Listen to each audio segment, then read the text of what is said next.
ఈరోజు ఎందుకు deputy CM హోదా గురించి ఇంతలాగా డిమాండ్ చేస్తున్నారు, లేదా దాని గురించి ఇంత ఇదిగా ప్రచారం చేస్తున్నారు? కూటమి సాఫీగా సాగుతుంది, ప్రజా పరిపాలన సాఫీగా సాగుతుంది.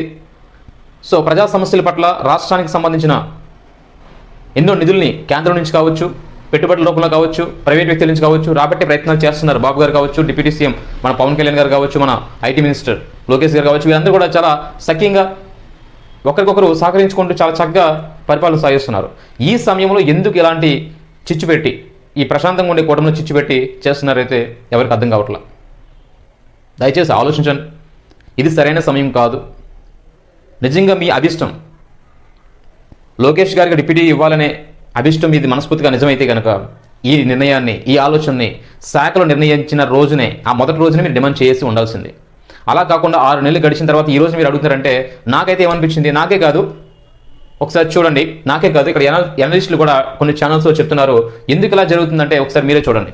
నా ఎక్స్పెక్టేషన్ ప్రకారం అయితే మాత్రం మన పవన్ కళ్యాణ్ గారికి వస్తున్న ఆ క్రెడిబిలిటీని కావచ్చు, పేరుని, మంచితనాన్ని, అతనికి అబ్బా చాలా బాగా చేస్తున్నారు, సో ఒక డిప్యూటీ సీఎం హోదాలో మంచి ఒక సమాజం పట్ల చాలా బాధ్యతగా వ్యవహరిస్తున్నారు ప్రతిదానికి కూడా. సో ఈ మధ్యకాలంలో మీరు చూస్తుంటే తిరుపతి తొక్కిసలాట్లో ఒక ఆరుగురు చనిపోయినప్పుడు, 6 భక్తులు చనిపోయినప్పుడు ఎవరూ స్పందించలా.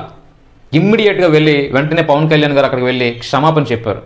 వాళ్ళ సమస్య ఏంటి, అక్కడ ఏం జరిగింది, ప్రమాదం జరగడానికి కారణం ఏంటి, ఆ బాధితులు ఎవరైతే ఉన్నారో వాళ్ళ దగ్గర పర్సనల్గా వ్యక్తిగతంగా వాళ్ళ పక్కన కిందన కూర్చొని వాళ్ళ మనసులో ఉన్న మాటల్ని, అభిప్రాయాలను తెలుసుకున్న తర్వాత అతను కనిపించింది, చలించిపోయాడు. సో పొరపాటు ఉంది ఇక్కడ ఈ కమిటీలో, ఈ తిరుపతి అక్కడ కమిటీ ఏదైతే ఉందో టీటీడీ చైర్మన్ కావచ్చు, మిగతా బోర్డు మెంబర్స్ కావచ్చు, సో అక్కడ కొన్ని నిర్ణయాలు సరిగ్గా జరగలేదు, కొన్ని చర్యలు సరిగ్గా తీసుకోలేదు అని ఏదైనా మొత్తానికి మన ప్రభుత్వం కూడా అందులో భాగమే కాబట్టి, మన వల్ల మిస్టేక్ ఉంది కాబట్టి ఇలా జరిగింది కాబట్టి తన తప్పును ఒప్పుకొని ప్రభుత్వం అతను ఒక భాగం కాబట్టి ఒక డిప్యూటీ సీఎం హోదాగా ఉంటూ క్షమాపణ చెప్పాడు. ఎప్పుడైతే ఇలా క్షమాపణ చెప్పాడో రాష్ట్ర ప్రజలందరూ కూడా పవన్ కళ్యాణ్ గారికి అభిమానులుగా మారిపోయారండి. నిజంగా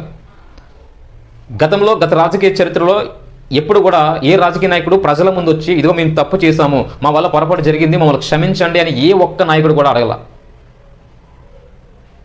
కానీ ఈరోజు డిప్యూటీ సీఎం పవన్ కళ్యాణ్ గారు అలా అడిగేసరికి అందరికీ మైండ్ బ్లాక్ అయిపోయింది. ఎందుకు సారీ ఎందుకు చెప్పాలని కొంతమంది, మేమేం చేసాం మాకు సంబంధం లేదని కొంతమంది, అది మా టీడీపీకి సంబంధించిన విషయం కాదు, అది అతని వ్యక్తిగతమైన విషయం అని చెప్పేసి కొంతమంది. ఇది చాలా చాలా పొరపాటు. సో పవన్ కళ్యాణ్ గారిని తక్కువ అంచనా వేయద్దు దయచేసి.